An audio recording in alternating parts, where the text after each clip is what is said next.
Assalamualaikum warahmatullahi wabarakatuh. Bertemu lagi dengan Ibu Titi di sini dalam pelajaran simulasi digital atau SIMD. Dan kali ini video yang pertama adalah untuk pertemuan yang pertama ya, Nak ya, untuk simulasi digital.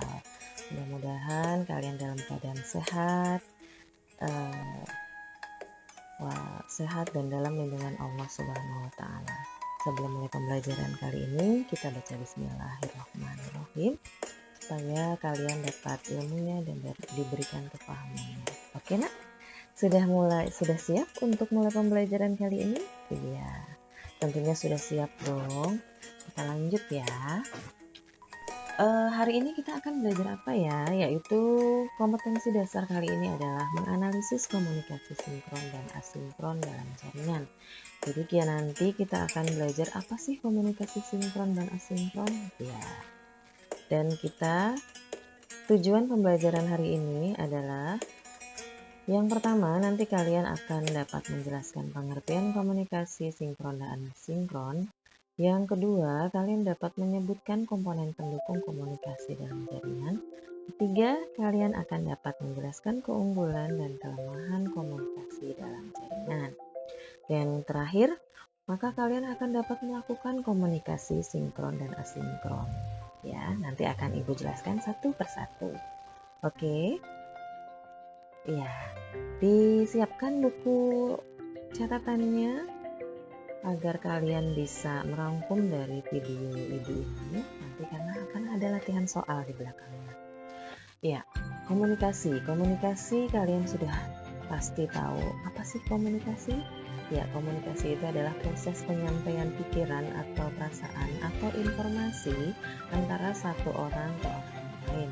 Itu adalah komunikasi. Jadi selama ada respon dari orang lain yang kita berkomunikasi, maka sudah terjadi tuh proses komunikasi tersebut ya. Fungsi komunikasi antara lain adalah sebagai informasi, di mana sebagai informasi ini kalian pasti tahu karena komunikasi ini membantu proses penyampaian informasi yang diperlukan individu atau kelompok untuk mengambil keputusan ya. Yang berikutnya adalah sebagai kendali. Kendali di sini komunikasi ini adalah untuk mengendalikan perilaku anggota sesuai dengan komunikasi yang kita gunakan ya. Jadi kalau kita sebagai atasan nih bisa mengendalikan bawahannya selama komunikasi itu baik ya. Berikutnya sebagai motivasi. Motivasi di sini adalah dapat menjelaskan kepada para karyawan untuk membantu perkembangan motivasi. Bagaimana mereka bisa bekerja dengan baik, bagaimana bisa memperbaiki kinerjanya, dan sebagainya. Jadi itu adalah komunikasi sebagai motivasi. Yang terakhir sebagai pengungkapan emosional. Nah, ini sering kalian lakukan atau Ibu juga pernah. Jadi adalah untuk menunjukkan rasa senang, rasa puas, rasa kekecewaan, rasa syukur dan sebagainya dengan melalui komunikasi tersebut ya, dengan menghubungi orang tua, menghubungi teman dan sebagainya. Ya, pengertian komunikasi dalam jaringan. Yang pertama, komunikasi daring adalah cara berkomunikasi di mana penyampaian dan penerimaan pesan dilakukan melalui internet ya. Namanya daring dalam jaringan berarti komunikasi dengan menggunakan internet. Ya, paham ya? Iya, berikutnya adalah kita akan membahas keunggulan dan kelemahan komunikasi daring. Ada keunggulannya, ada lumayan banyak keunggulannya.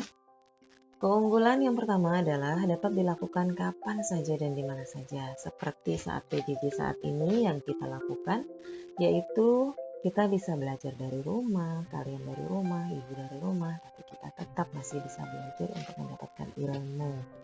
Berikutnya efisiensi biaya, ya tentu biaya lebih irit ya karena kita nggak perlu mengeluarkan biaya transportasi. Tapi tetap kita harus mengeluarkan biaya internet, tapi itu kan nggak setiap hari, tidak seperti biaya transportasi. Berikutnya efisiensi waktu, tentu kita akan hemat waktu karena komunikasi ini dapat dilakukan dengan cepat, bisa dengan telepon, bisa dengan video, bisa dengan Google Classroom dan sebagainya. Jadi cepat langsung itu dalam hitungan detik selama internetnya oke, maka komunikasi daring dapat cepat terlaksana. Berikutnya terintegrasi dengan layanan TIK lainnya. Ya, sambil melakukan komunikasi daring sambil PJJ ini, Ibu dapat berbagi layar, kemudian presentasi, bisa sharing dokumen atau video ya. Itu keunggulan dari komunikasi daring. Berikutnya, meningkatkan intensitas komunikasi. Ya, yang tadinya diam di dunia nyata maka menjadi aktif saat di dunia maya. Yang terakhir, meningkatkan partisipasi. Jadi kita dapat berpartisipasi dalam diskusi, saling terbuka jalur komunikasinya. Jadi semakin banyak orang yang ikut untuk diskusi. Ada keunggulan, ada kelemahan. Kelemahannya adalah yang pertama, tidak mewakili emosi pengguna. Yang kedua, memerlukan perangkat khusus ya, baik hardware maupun softwarenya, smartphone-nya, kemudian RAM-nya dan sebagainya. Yang ketiga, terlalu banyak informasi yang tidak penting. Dalam komunikasi daring seringkali informasi yang didapat menjadi terlalu banyak, sehingga kita bingung mana sih yang benar, terus mulai dari mana ya, seperti itu. Jadi kalau kata kalian atau zaman sekarang mah spam gitu ya. Jadi kalau yang nggak penting-penting nggak usah dikirim. Jadi supaya nggak pusing gitu ya. Berikutnya yang keempat, menyita konsentrasi. Ya, melakukan komunikasi daring tidak pada tempatnya dan waktu yang tepat dapat mengabaikan atau menunda hal yang lain, bahkan membahayakan orang lain maupun diri sendiri. Jadi kita harus melakukan komunikasi daring itu di waktu dan tempatnya yang tepat ya, yang benar gitu. Oke.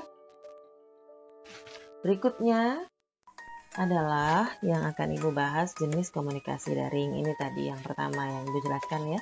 Ada sinkron dan asinkron. Sinkron di sini adalah komunikasi yang menggunakan komputer sebagai media yang terjadi secara serempak waktu nyata atau real time. Contoh komunikasi sinkron kalian akan tahu. Jadi sinkron ini secara langsung ya. Yang text chat adalah seperti WA, kemudian Messenger ya. Jadi dia secara langsung yang bisa dibaca dan dibalas. Itu text chat. Yang berikutnya video chat atau video call ya, lewat WA ya kan, atau lewat Messenger itu juga bisa video callan. Itu video chat. Jadi terjadi hanya dua arah, antara dua orang saja, itu video call atau video chat. Beda dengan video conference ya. Video conference di sini adalah contohnya kayak saat Google Meet tadi, Google Meet, Zoom, kemudian webinar dan sebagainya. Jadi bisa dilakukan oleh banyak orang gitu ya. Oke, selanjutnya komunikasi daring asinkron. Ini tak serempak ya, dia secara tunda, enggak secara langsung. Jadi dia bisa dikirim kapan saja, dibaca kapan saja gitu. Contohnya adalah email, forum, rekaman simulasi visual, serta membaca dan menulis dokumen daring melalui World Wide Web atau internet ya. Berikutnya, apa sih komponen pendukungnya? Komponen pendukung komunikasi daring itu ada hardware, ada software, ada juga brandware.